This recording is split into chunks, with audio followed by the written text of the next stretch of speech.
A day my husband took me for a pregnancy checkup, he got a call from his old flame. Just a simple "I miss you," and he left me standing on the curb without a second thought. I expected to lose it, to yell and scream at him, but I didn't. I just stayed quiet and calmly booked an appointment for an abortion the next day. But when my husband found out, he completely lost it, practically shoving his beloved out of his arms, begging me in tears to forget him. Today was supposed to be the day Chris Blanchard, my husband, took me to the hospital for a pregnancy checkup. Halfway there, his old love, Fern Robbins, called to tell him her son had a high fever. Without any explanation, he told me, his 3-month-old pregnant wife, to get out of the car and drove straight to Fern's house, which was in the opposite direction. He left me stranded on a deserted road. The heavy snow that night had turned everything into an icy mess and I slipped and fell.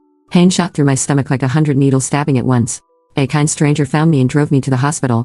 I was so glad to hear the doctor said my baby was fine. After the checkup, I kept calling Chris, hoping he'd come pick me up, but he never answered. Call after call went to voicemail or a busy signal. But when Fern called him, he picked up right away.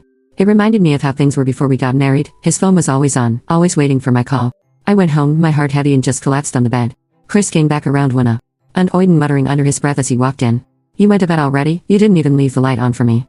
I used to wait for him no matter how late he came home. And if I fell asleep, I'd leave the bedside lamp on.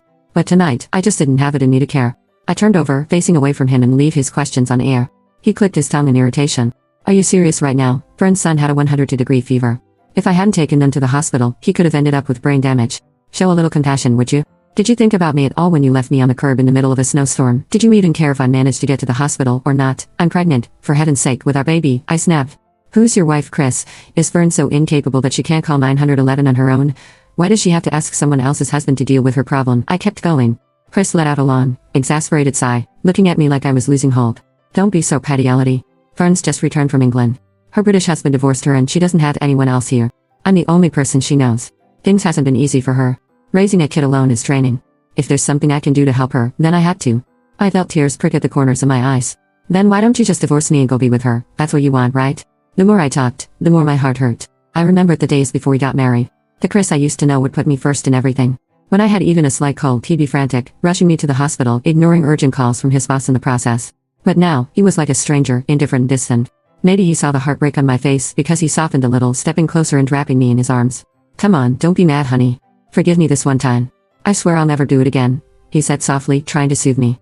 One of his hands slipped under my collar while his lips brushing against my neck. "I've missed you. It's been a while since we've done it."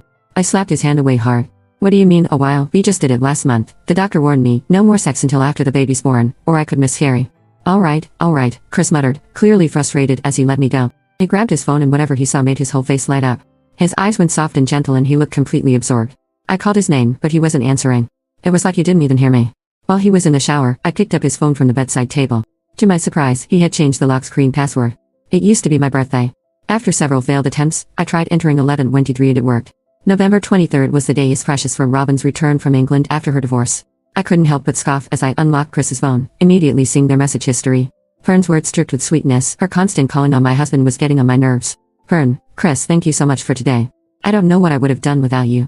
If only you were Tony's dad. Chris, if you don't mind, let Tony call me dad. I actually quite like it." Topped with smiley face. My heart sank, my whole body going numb. It felt like all the blood in my veins froze solid. Just then, a notification popped up, another message from Fern. It was a voice message, just 2 seconds long. I hit play. A young boy's voice chirped, "Thank you, Daddy Chris." I couldn't help but laugh, though it was the kind that laced with bitterness. Here I was, carrying Chris's child and he was off playing father to another woman's son. I could still remember his promises from our wedding night, the vows to love me forever, to be loyal, to cherish only me.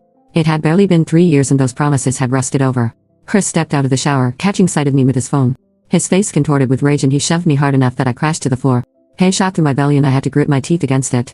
"What the hell do you think you're doing? Ever heard of privacy?" I stumbled and hit the floor, feeling a sharp pain in my stomach. I gritted my teeth against the pain. "Privacy? What about boundaries?" I spat, struggling to get back up. "You're letting Fern's kid call you dad. What does that make our baby?" "Oh come on, it's just a godfather thing. Why do you have to make everything a big deal?" he said coldly. He didn't even bother to help me out, staring down at me with annoyance, his brows furrowed. "It's not like I'm leading you to marry Fern. Isn't that enough for you?" His words stung. My thoughts flashed back to 3 years ago when he proposed. He had looked at me with eyes full of warmth back then, his words sweet enough to make bees swarm. But now he couldn't even look at me without disdain, as if I was something he wished he could scrape off his shoe. Just as I was about to respond, his phone rang. I glanced at the screen. He had saved Fern's contact under a ridiculously affectionate nickname, Fernie. He picked up immediately, completely unbothered by my presence. "Hey, Chris," Fern's voice heard from the other end. "Sorry to bother you again, but Tony's been fussy all night. He says he misses his daddy Chris and wants you to come and read him a bedtime story." Chris's face lit up like a kid on Christmas morning. He didn't hesitate for a second. AWW, isn't he a cute boy? Well, I can't let him down, can I? Alright, I'll be right there. Wait for me, Tony. Daddy's on the way. Chris, I called out, my voice trembling as he headed for the door, practically begging. Please don't go. Stay here with me. I sprained my ankle when you pushed me. It was true, my ankle throbbed with every slight movement, the pain shooting out my leg like needles. But Chris just looked at me, eyes full of disdain. Seriously, I barely pushed you, Elodie. Stop being so dramatic. He shrugged on a fresh jacket, even taking the time to fix his hair in the mirror and then turned to leave. I could feel my anger boiling over. Chris, if you walk out that door tonight, we're getting a divorce. Divorce? Chris chuckled dismissively. Don't be ridiculous. You really want our child to grow up fatherless? He paused, turning to look at me. When he saw determination on my face expression, he shook his head in disbelief. Unbelievable. He walked over, scooping me up and dropping me on the bed like he was doing me a favor. There, alright, just stay in bed and rest. You'll be fine by morning. I said nothing, watching him leave. Once he was gone, I pulled out my phone and scheduled an abortion for the next day. I couldn't do this anymore. I had to take control of my own life. Ignoring the pain in my ankle, I hobbled to the freezer, grabbed a washcloth and chilled it until it was cold enough to use as a makeshift ice pack. I pressed it against my swollen ankle, tears streaming down my face. If you wouldn't take care of me, then I'd take care of myself. I didn't sleep a wink that night. It wasn't like I was waiting for him. I just couldn't. But just like what I had in mind, Chris didn't come home. Just as the sky began to lighten, a message from an unknown number came in. There were several photos, all of Chris. He was shirtless, love bites clearly visible on his neck, holding around a 5-year-old boy in his arms. The boy clutched a picture book while Chris read to him, his face gentle and relaxed, the very image of a doting father. I didn't mean to ask who had sent the pictures. A moment later, a message came through.